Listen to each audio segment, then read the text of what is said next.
Welcome to Emotion Ships, where we talk about the real reason everything happens for a reason. I'm your host, Charlie Carroll, along with my lovely co-host, Mallory Redmond. Mal, how are you? Never better. Well, are you adjusting? Life with two. I'm glad we have cameras so people can see what Yes, welcome to all of us. Or no, wait, all of you that are tuning into the YouTube channel to see what this all looks like. For those of you that do not know, we do have a YouTube channel that you can find on emotionships.com. Dun, dun, dun. Yes, what did you want to just do? Well, I don't always know the right buttons, but I think this is the applause button.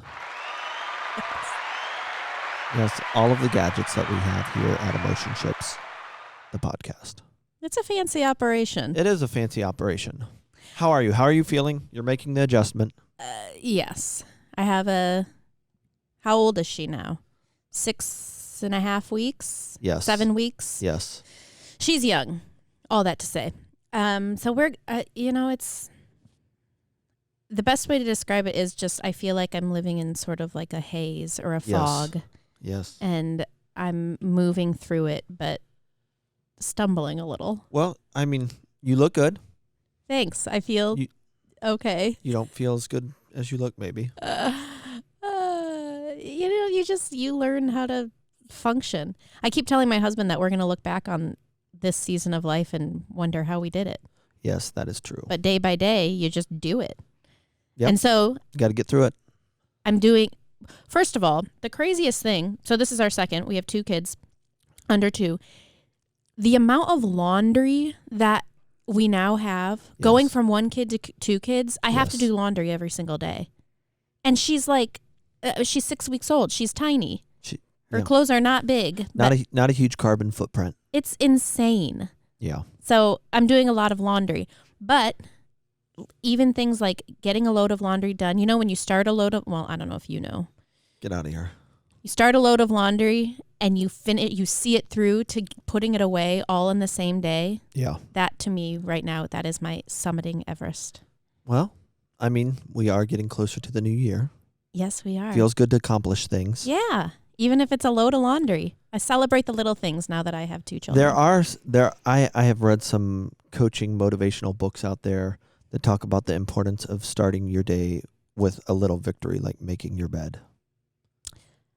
Get that momentum going in the right direction, doing something that you don't really want to do, but you do it. Yes. And you tell yourself, you're going to listen to me today. That's a double victory for you, making your bed, because it makes your wife happy too. Correct. So it's a win for you and it's a win for your marriage. Yes. I don't ever make my bed. But I appreciate this. I appreciate what you're saying. Sure. It's just my victories are never making my bed. Phase of life. Yeah. How are you? You're back in town. I'm back in town. I was out on the West Coast for a family wedding. Whew. Yeah, flew into Las Vegas on Tuesday, did business Tuesday, Wednesday, drove over to Los Angeles. Got a slow start. I was the officiant. I did my first wedding about 10 years ago. Okay. And now I was going back to California for I don't know how many I've done, but my first wedding ever was for my cousin out in Los Angeles, and now her little sister, 10 years later, was getting married. And so I was the officiant.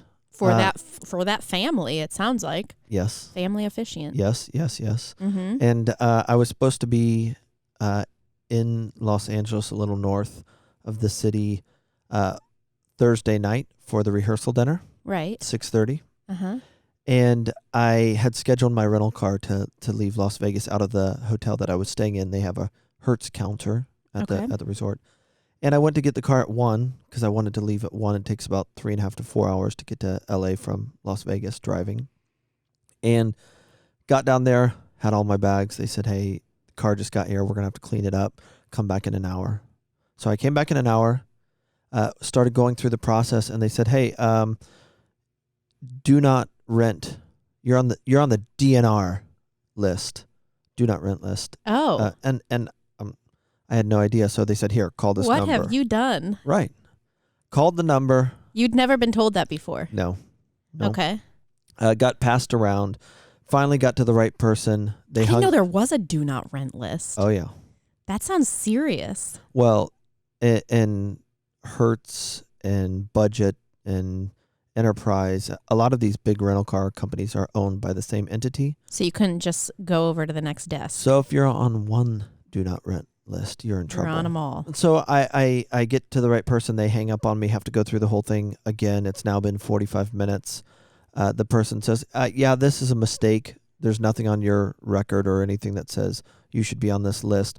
The bad news is the only person that can take you off the list is on the East Coast, and now the office is closed. Sure. We can't do anything till tomorrow for you.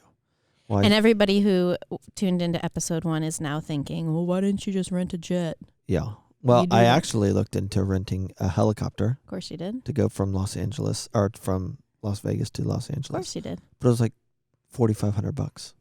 Way too much. If it were a Bruno Mars concert, Well, yeah. we don't drop that kind of cash for the family wedding. Well, we don't drop that kind of cash if we don't have to. Sure. Okay. And so I get over to another place, Mhm. and by the time I get on the road, it's like 5:00, 4:45, something like that. And you are the dream officiant at this point. I'm supposed to be there to set everyone up. And so I get in this rental car and I'm tearing the desert highway a new one. Right. Just fire coming out of the wheels. Yes. Uh-huh. I do not like disappointing brides or their mothers. Right. And so I'm going pretty fast.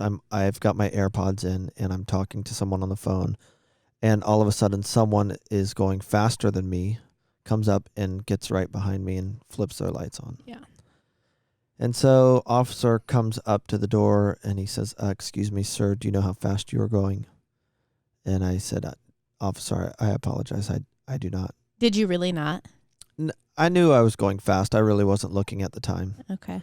And so he says, well, what do you think the speed limit is out here? I said, well, it's the desert, maybe 80. And he smiled and he said, no. But even if it was 80, I clocked you at 103. So there's no way you were going under the speed limit. No. What was the speed limit? 70. Okay. And Pretty significant. Yeah. And so he comes back. I told him I was the officiant, and Oh, gosh, you pulled that card. well, I don't like disappointing brides or their mothers, and so I told him that. He took about 10 minutes, came back to the car, and he said, okay. And he was like, you're on the do not rent list. Yeah. He wrote me a ticket for going 75 and a 70. Very kind of him. Wow, you must have been quite charming. $90 ticket. I mean, it could be worse. Could be I don't like much paying $90 worse. for a ticket, but it could be worse. And I got to the wedding, to the rehearsal dinner after most people were gone. Perfect. Was the bride still there? The bride was still there, so was the groom. Okay. But thankfully, the wedding planner got everything set up and everything where it needed to be. Well, that's good.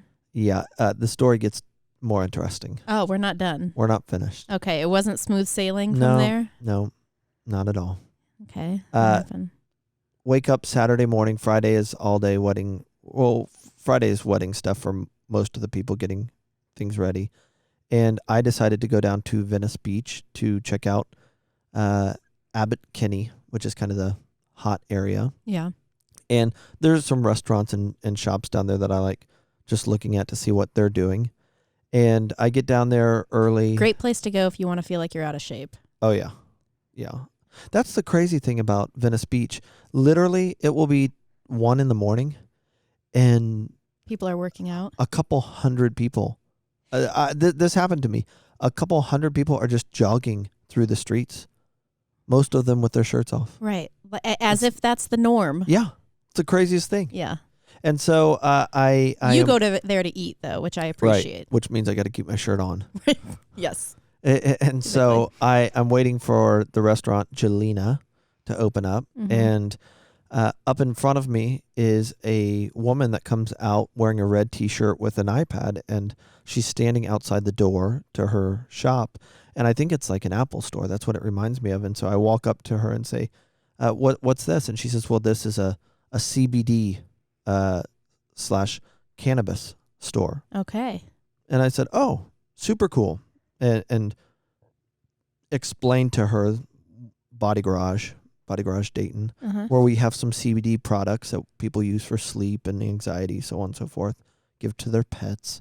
And I said, I'm going to go in and check things out. She said, perfect. I just need a copy of your driver's license because you can't go in without us knowing who went into the store. So whip the driver's license. That driver's out. license really got a lot of action Sure this did. trip. Sure Jeez. did. Yeah. Okay. Sure did. You made it in. Yeah. Made it in. Okay. And they've got everything. Everything you could ever imagine. From an edible section to sleep section to pain section Okay. to a sex section. Why not? Yeah. Craziest thing ever. Yeah. And as you know, I'm a pretty curious individual. I do know this. It was really interesting to have some of the employees take me around the store and tell me what things were for. I saw a cannabis suppository. Okay. They thought for of enhancing everything. your intimacy is what it said. Yeah. Okay. I think I probably just took this podcast into a whole new rating. Very yes. Not on purpose. Children. Yeah. Don't practice this Apologies. at home. Okay. And so I get a couple of products that could be used at our regenerative bio boutique, Body Garage Dayton. Mm-hmm. Sleep drops, and then some wellness drops. And as I'm on my way out, they have gummies by the register. You're a gummy guy. Oh man, I do know that about you. I love the texture and feel of a good gummy Of a bear. good gummy, yeah. Yeah. Okay. And so But you know these are not normal gummies. right. Yeah. Okay. Well, I made a deadly assumption. Perfect. Yeah. Because of our work in poverty alleviation and then also in substance abuse awareness training through one of our security consulting firms, Mm-hmm. I have a good idea for THC, how it affects the body, how much you can take, so on and so forth.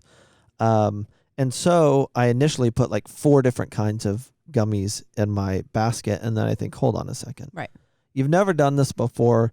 You don't know much about them. Like, slow your roll. Yeah. Yeah. And so I put all but one small pack back. look at you. Yeah. And I thought, well, we can try them and see if this is a new potential product that we can carry. Mm-hmm. So I pack everything up. I go and eat breakfast, great breakfast at Jelena. Drive back up north to the Valencia Newhall area where the wedding's going to be and where my hotel room is. And I start to pack everything up and review my notes for the wedding. The thought comes to me after 2 to 3 hours, hey, it's about time to go. You're hungry. You don't really want to eat anything because you've got your suit and everything on and you don't want to be bloated or anything. Mm-hmm. And so I get the idea, well, hey, just try a gummy. Sure. This is a family wedding. Right. Maybe One of your better ideas. well, if it's like the CBD products that we have back home here, it'll just kind of mellow you out and maybe I could enjoy the family wedding even more. Okay. So So you popped a gummy. I popped a gummy. I was smart enough not to pop 2 or 3. Okay. But- That's something. Yeah. I take a gummy and I load everything up. I'm going down the elevator to put my bags in the car because I'm not coming back to my hotel room. I'm going to drive down to Huntington Beach and have dinner with a friend and then stay at their place before catching my flight on Sunday Okay. back here to Ohio. And as I'm going down the elevator, all of a sudden, you know when you are sitting in a lecture or listening to someone and you haven't gotten any sleep and all of a sudden you catch yourself nodding off and it's like your head is a tall tree that starts to Yeah, it's fall terrifying. forward. You feel like you're falling off a cliff. Exactly. Yeah. And then all of a sudden you catch yourself. Yes. That happens to me when the elevator hits the first floor. And I think to myself, what in the world just happened? How long Like- was I out? I've had a lot of rest, like, Yeah. and it doesn't hit me what's going on. And so I march out to my car, get all my bags loaded up, get over to the wedding, which is about 10 minutes away, meet with the bride, talk to the bride's mother, talk to my family. I'm going to be first in line to lead my grandmother down the aisle. Okay. And then this wedding reception is starting. And so wedding planner gets everything going. I get my grandmother on my arm.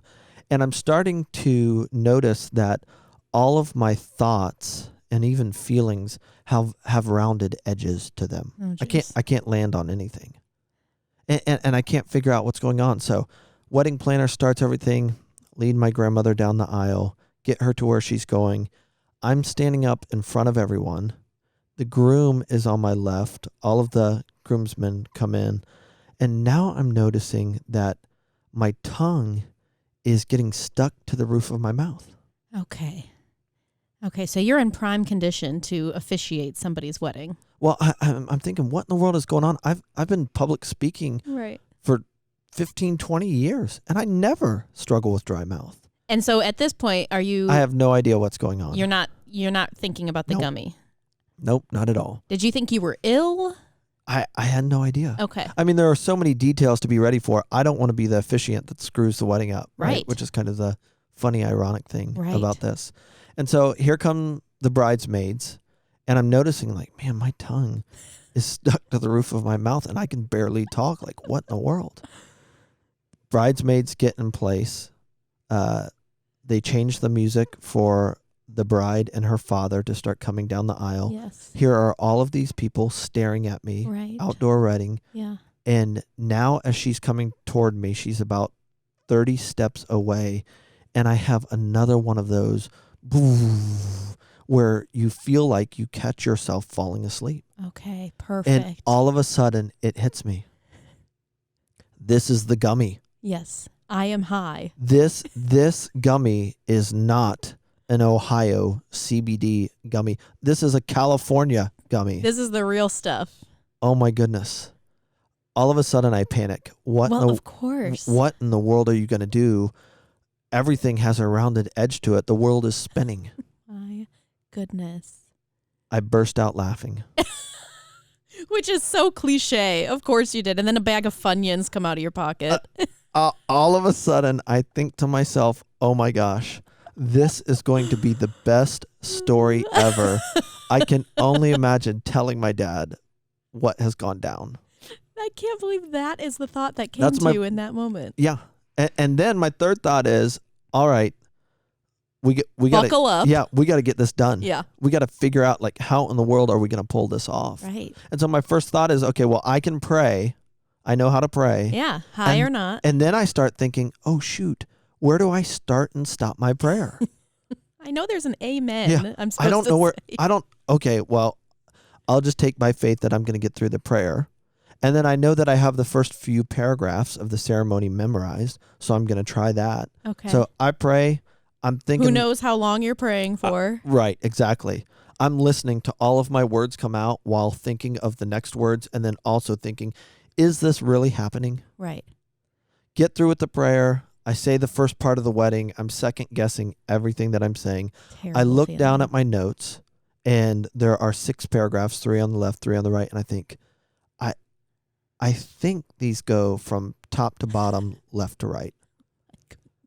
I read the first one, and I have this thought, did I just read that, or am I getting ready to read this? You know how it is as a public speaker, yes. right? Like, you're looking at something, you're saying something, and then you're also thinking You about have to what be comes in the next. present and the future all at the same time. And that's what I'm trying to do. But So I revert back to some of the survival training I've had, like if you've been drugged. And the idea is, even in the midst of uncertainty, pick a pattern and stay with it. Yes. And so I just picked this pattern that I'm always going to default to, I just read that. Uh-huh. If I see something, I'm going to say, I just read that, and I'm going to keep moving. Okay. Get through the ceremony. My world is spinning. I don't know what I'm saying. Get done, dismiss everyone, and the ceremony ends, and 7 different people plus my mother come up to me. Mom was there. I forgot Mom was there. Mom was there with her camera, second row, Oh, jeez. videotaping the whole thing. Oh, no. And she says, son, that's one of the better ceremonies you've ever done. Mom has no idea. How did you respond? I smiled, but I mean, to be honest, you don't even know what you're doing. It's a little insulting almost that the best ceremony you've done is while I on was a gummy. I was just happy to survive it. Oh, of course. So I went, got off my feet for about 30 minutes, Uh-huh. sat in my car, Okay. came back inside, and some of my family, the drama kicks up, and one family member says, "Hey, so-and-so is having a bit of an issue. You need to go talk to them." Your work is not done. No, you need to go talk to token pastor thing. You need to go talk to them. Toking pastor. Token. Yes. New meaning. So you're still like feeling it at this point. Oh, yeah. Okay. And I'm like, they want me to step into a counseling scenario, which I do. Sure. And here is a man and woman who are engaged, and they're having these huge issues, and they're accusing one another of different things and looking to me for advice. And I'm thinking, people, you have no idea. No idea. I have no idea which way is up. You have, right now. yeah, right. Like, I'm bobbing my head and listening to you, but Yeah. I cannot give you any advice Yeah. right now. Yeah. Not going to happen. Uh-huh. Get through it, though. Okay, so they're married. They are married. And you made it to your dinner in Huntington Beach. I did. I waited a couple of hours and went down to Huntington Beach and so had a good dinner. Does anybody know? Does your family know at this point? No. Hey everyone. Fam, guess what, fam? Yeah. I thought I would wait and save the story for all of you tuning in on our podcast. We're so glad that you did. Yes. Thank you. What's the lesson here? I think curiosity is a good thing, right? Because it leads you into new things. And if you don't have curiosity in life, you're not going to grow. Yeah. Which is something that we can talk about a lot on this podcast, because often when people experience emotional trauma or trauma in their past, it really kills curiosity. And a lack of curiosity is like the accelerator. It's the gas in life for experiencing new things and new levels of maturity and new levels of your given expertise. And so great teachers, entrepreneurs, creators, to include Jesus, always spoke about the importance of maintaining your curiosity and really gravitating back toward the curiosity, or having the curiosity of a child. Yeah. Because that drives personal growth and advancement in life, because God made us to be curious. And it's that curiosity that really is a faith factor. I think it's something that we should talk about more than behavior modification or morals. Being connected to the creator of the universe, we were made in the creator's image to create.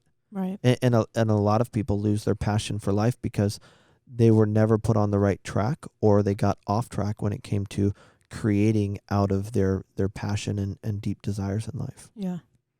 Well, I saw a quote a couple days ago saying something about don't live the same year 75 or 85 times and call it a life. And I think the way to prevent that is through curiosity. Yeah. Acting on curiosity, saying yes to things that might be scary or new. And I'm feeling in the thick of like the childlike curiosity right now, because our oldest daughter's almost 2, and so she's testing out everything. Yeah. And she's seeing what she can get away with, and she's doing things that she's not sure she should be able to do, and she's looking to me and my husband to see our reaction. And I want to give her an environment where she can be curious, because I don't want to squelch her curiosity, because then what a boring life. Sure. I mean, she's going to be afraid to create because she's going to feel like curiosity is wrong. Yeah. Or that what comes of curiosity is bad. Yeah. It's so interesting, and we could talk for hours about the importance of curiosity and how parents have to be very, very careful to find the difference or that fine line between rebellion and curiosity. There is a lot of research out there that says in the first 7 years of a child's life, they are really dealing with a brain wave that is similar to dreaming and a fantasy world. And so when we treat our 10-year-old or our 8-year-old or our 5-year-old as if they are us and they have the same brain waves or the same emotional experience that we're having, we're just ignorant, and we will punish them for being rebellious when really they're just super, super curious. Yeah. And that's what I think. I think God made us to be curious, and it's the fear that comes from unprocessed or unresolved trauma that often tries to convince us to stay right where we are and to be settled with what we have, in the sense that we can protect ourselves from disappointment and the fear of things not happening. Yeah. And I think that's dangerous.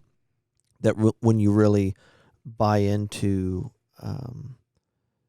a good theology, you understand that we don't have to be perfect, and there really is no such thing as failure. We define failure as a lack of effort, unwillingness to try, or an unwillingness to learn. That is really the only failure, that how we define failure.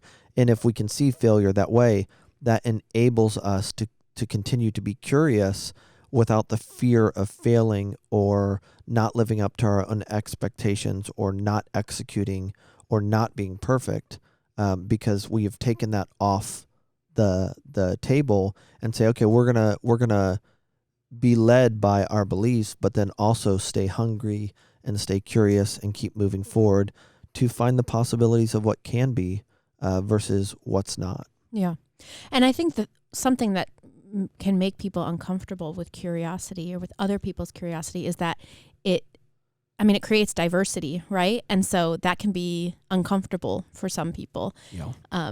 Because we want people to stay in the lane we think they should be in. Yeah. You know, we want people to be confined. Definitely our own children. I think that's a temptation, is stay confined, stay in this box that's safe and that I understand and that has all of these edges to it. But we do it to other people as well. Oh, of course. And it's so harmful. Yeah. Well, it just stunts our growth, and we were made to continue to evolve and to become new and to be vibrant and full of life and excitement and hope, which is a great expectation. If we don't understand the way our brain works, our brain will work against us if we don't learn to live by our beliefs versus our feelings. Because one of the major roles of the brain is to constantly be analyzing what could go wrong in order for us to protect ourselves. Sure. And so the brain is kind of the security consultant that is always doing a risk assessment to say, what could go wrong here? What do we need to do to prevent that so we don't hurt ourselves? The brain is, the primary purpose of the brain is survival, survival, survival.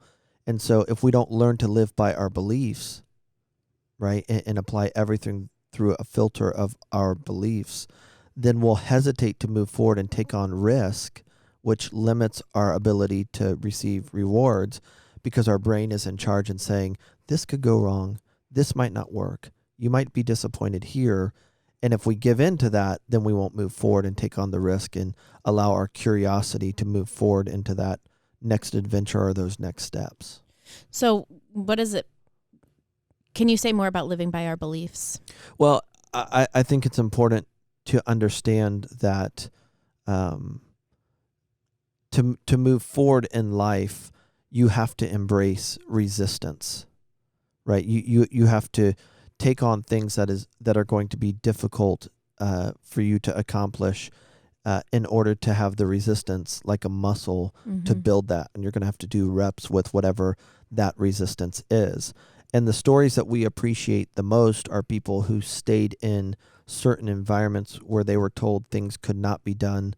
There was no solution for a certain something, and they stayed in there and figured out a way to accomplish it. And so your beliefs can serve as buoys or a guideline for how you live your life and what direction you're going in, because of the prioritization of certain things. Versus when our brain is in charge, we tend to draw back from certain risks because we don't want to, or maybe we would be told that it's not worth it or we could hurt ourselves. And so just when it comes to helping people, right, giving your life to help other people, your brain would say, well, what's going on in their life and what they're up against and where they're at right now, it's too much of a risk for you to go and help them or for you to enter into their situation. There's a greater chance of you being harmed here than you helping them. And so you probably just want to stay away from it. Your beliefs would say, no, me trying to help someone is more important than the potential of experiencing failure, disappointment, or a setback. And so I'm not going to do it blindly. I'm going to go into it knowing all that I can know, but my beliefs prioritize people over problems. Yeah. And so I'm going to come beside that person, though it could cause problems, because people are more important than problems or perfection or what have you. What is the statistic that you share about our fears that don't really happen? Yeah. So in the Longevity Project, which was a book that studied, I think, 1,500 people for 100 years. Wow. Last I checked. That's a huge study. Yeah. It's a great book. And maybe 5 years ago when I read it, 3 of those people were still alive, and 3 different teams of researchers, generations, had been brought along to keep the study going. But the statistic is 98% of what we fear. This is the data from those 1,500 people. 98% of what we fear does not happen. Wow. And so how much of our life do we waste for sure, worrying? For sure. And so that's you can't do epic things and pursue this huge vision to change your community or to help a handful of people without taking on risk. Yeah. The greater the risk, usually the greater the reward. And so I think that statistic is true in my life. 98% of the things we fear do not happen. And those who push through because they live out of their beliefs versus their feelings kind of put a governor on the brain that says, I hear you, I see what could go wrong, but my beliefs tell me the risk is worth it. And that's what's so important about your beliefs being healthy.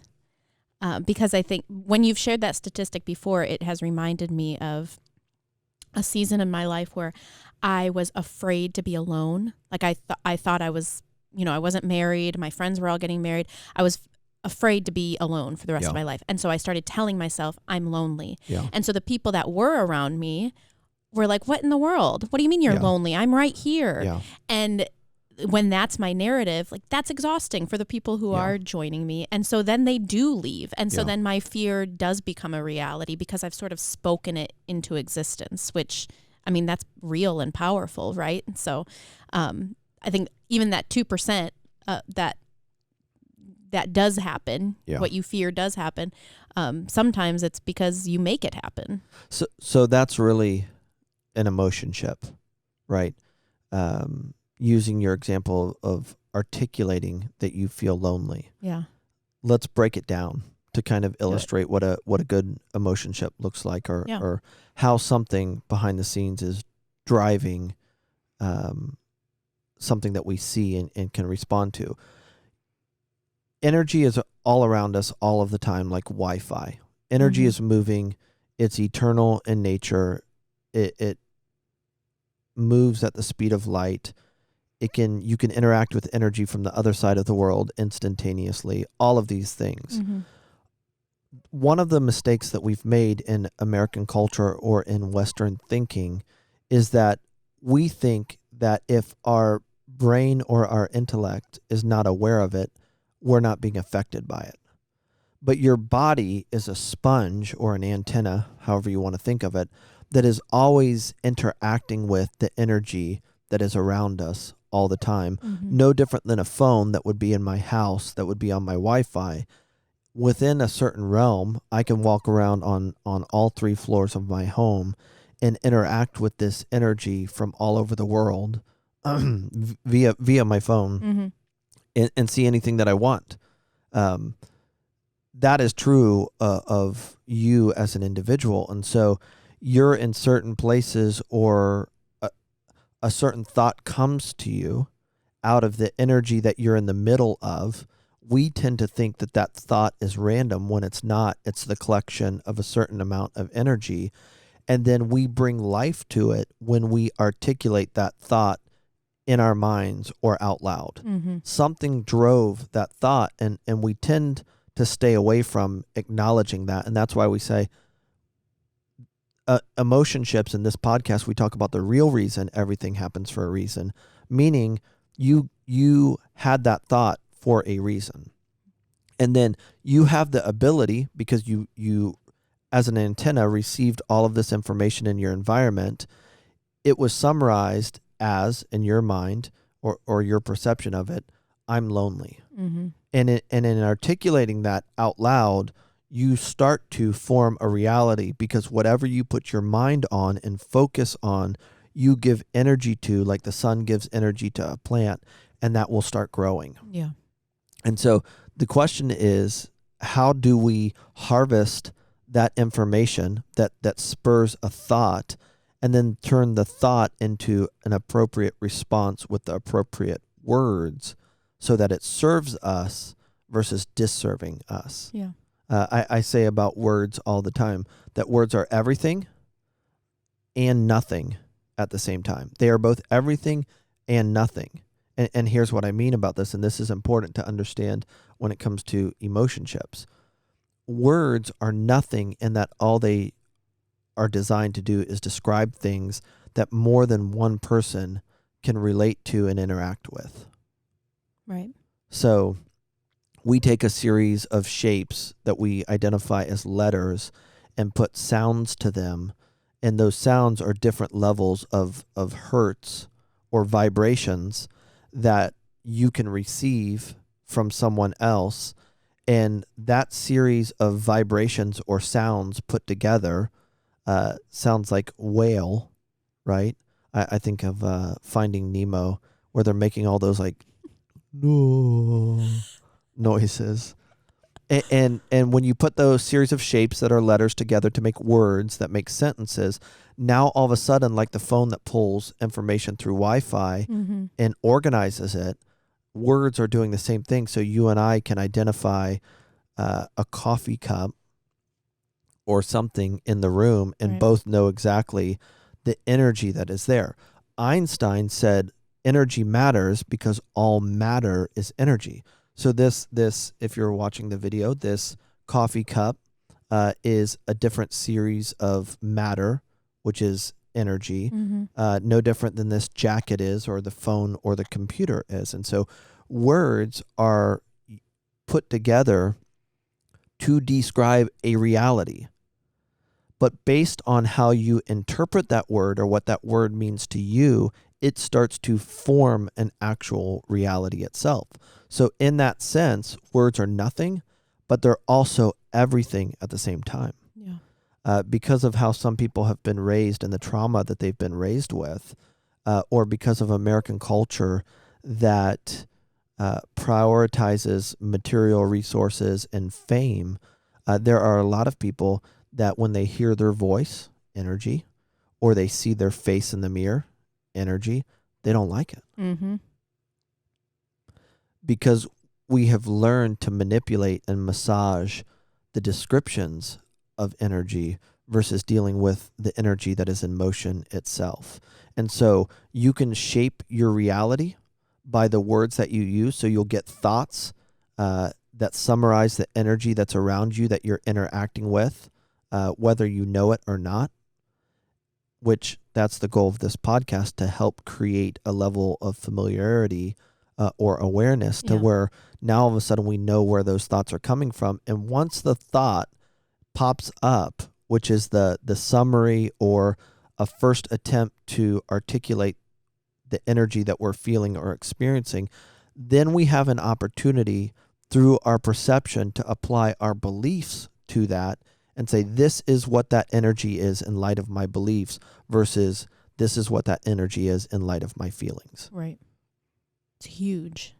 It's really learning to grab hold of the things that matter in life and how you can change your life and be a driver versus a passenger. Mm-hmm. And most people are sitting or feel like they're sitting on the passenger side of their own ride in life, their own story, and have very little control of it. Mm-hmm. And they feel that way because most people tend to be responding to the energy that they're in and around every day versus grabbing a hold of it, getting to the source of it, grabbing hold of it and start making it work for you versus working against you. Yeah. And it doesn't always work against you if you're unaware of it, but it can. And the point is, learn to be aware of the energy that you're in and around every day so that when it goes to harm you, you can harvest it and turn it to help you. And when it's going to help you, you can invite more of it, which we'll talk about in the upcoming episodes, so that it serves you. Yeah, right. But words are so important. Yeah. Right? And even if you do have a negative image of yourself now, you can start to reverse engineer things by changing your words, which will change your thoughts, which will help change your reality. Absolutely everything is energy. Everything. And like we said in the first episode, nobody questions the person that picks up their iPhone in Hong Kong and calls Los Angeles or New York, and you can hear the other person on the line with no cords connected. Right. It's the exact same thing that's happening. Yeah. We're just saying long before there were phones or long before there was the internet, people knew how to interact with the actual energy and motion that's driving everything versus being dependent on a device to interpret it. Right. And that is going to be life-changing for people in this new year as they start to understand that. Well, it allows you to get a hold of what's actually happening versus shadow boxing with the results of what's happening. Yeah. I'm sure most of us aren't even aware of how impacted we are by, say, the words that are spoken to us and through us. Yeah. We have to, based on the importance of the word, give permission to it to help us or to harm us. Right. In a word, meaning a word that is everything and nothing at the same time, someone would say, well, how can you say it's everything and nothing at the same time? It really comes down to the power that you give to that word. We used to have a gentleman that worked for us that was one of the most capable professionals I've ever met. He ran our security consulting firm out of Charlotte, North Carolina, had worked and been in charge of 2 different presidential details. Oh, gosh. Just he protected the most powerful person in the world for 8 years. Wow. And the level of strength that he had in life was admirable. I remember funny story. I remember Secret Service take their lapel pins really seriously because they communicate messages, right? Okay. I did not know that was a real thing. It's a real thing. I thought that was just in the movies. They'll put them in different places and they'll wear different lapel pins for the day in order to communicate to the team so they know what's going on and they can The spot. eagle has landed. Yeah, they can spot an intruder and all that. And so Bob carried a velvet bag of all of his pins that he had collected over the 30 plus years that he was with the Secret Service. And he was having dinner with my father one night, who's a practical jokester. That's why you knew he would love your gummy story. Yes, exactly. And my dad, when Bob got up to use the bathroom, took his lapel bag that I guess he had out and put it in his coat and forgot about it. Well, the next morning, my father gets up and Bob looks horrible. Oh, no. And my dad said, you feeling okay? And he said, well, something happened to my lapel bag and I spent the night going through the dumpster of the restaurant. Oh my gosh. That they were at all night, going through the trash of a I forget what big city they were in. He was out back all night tearing trash bags apart. How awkward when your dad had to exchange the bag. Yeah. Here you go, Bob. Sorry. But Bob was amazing, and became a close family friend. I'll never forget. getting a phone call on a Monday right before lunch, and it was Bob. And I was sitting in my desk. I picked up the phone. I said, "Hey, Bob," and it was not his voice on the other line. And the voice said, "Charlie, this is Bob's daughter. I have some very hard news to share with you this morning." Mm. And all of a sudden, of course, your heart drops in your stomach. Right. She went on to say that 6 months prior to the phone call, Bob had gone in for a routine checkup, and his doctor told him that he had cancer, but that it was a very treatable form of cancer. And so Bob never said anything to my father or I because he did not want to alarm us. And his daughter said, "We went back to the doctor this morning, and the doctor came in and said, I am speechless. I don't know what to say. I apologize, but I severely misdiagnosed you. You have 3 to 6 months to live." No, that is huge misdiagnosis. Well, devastating. According to Bob's daughter, Bob couldn't talk. They had to sit him down, help sit him in a chair. Once the doctor shared that? Because his legs gave out from underneath him. And she was calling to share the news with me so that I would know and I could do something about the office down there. But Bob had lost his voice. And so I took a few moments there on the phone to tell him that we would be praying, that he wasn't to worry about the office, and that I would get in the car that evening or the next morning to get down there to be with him and to help out. And wouldn't you know, as I was packing up to leave the next morning, his daughter called me back and said Bob had passed away. Bob. That night. Yeah. And I had he ever spoken again? No. Once he heard 3 to 6 months. Once he heard, just kind of shut down. He shut down. And it was so ironic because of how strong Bob was. Right. And I say that just to illustrate the power. Nothing changed, right, with Bob on that Monday morning, apart from a word that was spoken to him. Yeah. Right? Like everything inside of him was happening the same way. And I see this often having the Regenerative Bio Boutique, where we help get trauma out of the body and get people back to moving with a full range of motion and having their strength and power.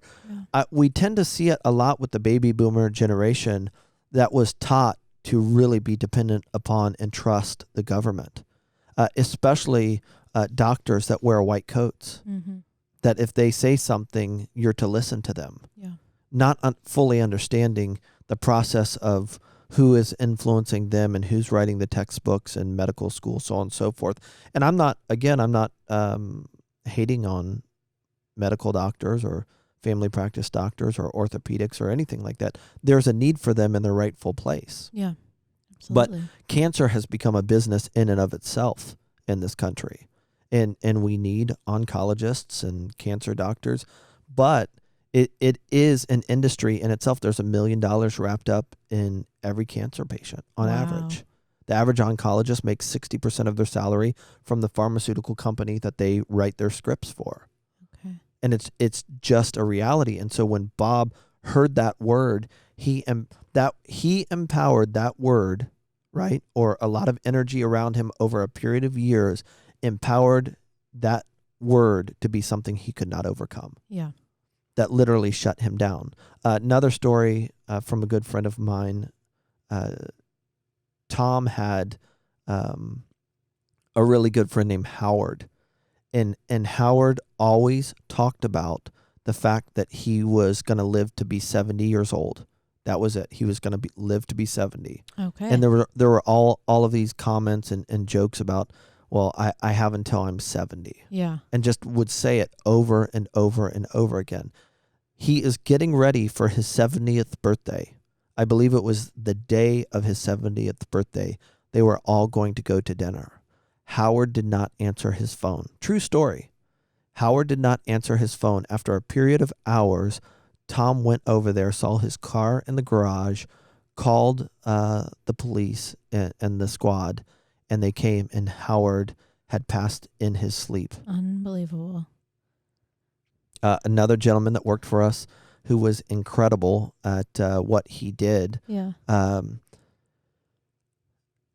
Eddie was an undercover investigator for the family business back in the 80s, and filled the role of a biker gang member really, really well. Mm-hmm. And he would buy a lot of drugs out of the workplace in order to make that workplace better, right? To keep people from being high on the job, so on and so forth. And later in life, Eddie had become too obese and could not be in the field anymore and was bound to a wheelchair. And in his mid to late 50s, he wanted to do double knee replacement surgery, and the doctor said, I can't do your knees until you lose a certain amount of weight. So with my fitness and health background, Mm-hmm. I said, Eddie, I'll commit to it if you commit to it.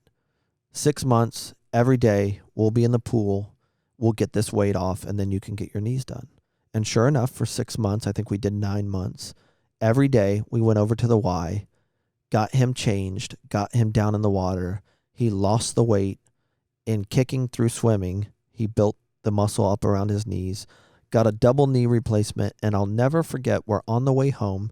We're headed north on 75, and he's expressing his gratitude to me for being willing to help him and believing in him. And he said, you and your father and my wife are the only people that have ever believed in me. Wow. He said, I'll never forget my mom in a moment of frustration saying that I would never amount to anything. And he said, here I am in my mid to late 50s, and I feel like that has come true. Yeah. That I've never amounted to anything. Right. That the only thing I was ever good at was being bad. And so all of that being said, like, words really do matter. Yeah. It's almost as if the cause of, I mean, in terms of Bob and Howard, like the cause of death was a word. Yeah. Rather than whatever's on the death certificate, whatever medical thing was happening. It's almost like the word overpowered everything physically that was happening. Yeah. Funny story. I was speaking with a pretty influential person in our city here recently, and she's been on a lot of executive boards and is a very successful businesswoman. And she and I get along well because she's a hugger, a physical touch person, right? Mm-hmm. So every time I see her, give her a big hug, and she's not afraid of it, and nor am I. And she was telling me a story where she was in a board meeting recently, and there were a few new guests in the room, and she was so proud to stand up from her seat and bump her chair back, and she put out her arms and said, don't mind me. And she meant to say, I'm a hugger. Oh, no. And accidentally said, I'm a hooker. Oh. Words have meaning. It kind of changed the dynamic A little bit in the room. But when we say words are everything and they're nothing, you know, my kids started school this year for the first time, and they're... Because they were homeschooled. Yeah, they were homeschooled. They love culture, Mm-hmm. right? They love fashion. Mm-hmm. And so all three of them, but especially the two younger children, have been made fun of, right? Just crazy things. Somebody told my daughter she has marshmallow teeth, which I don't know. I don't know what that means. And so when I'm talking to them and they're upset, you know, both of them have been crying at different times because of what someone has said to them.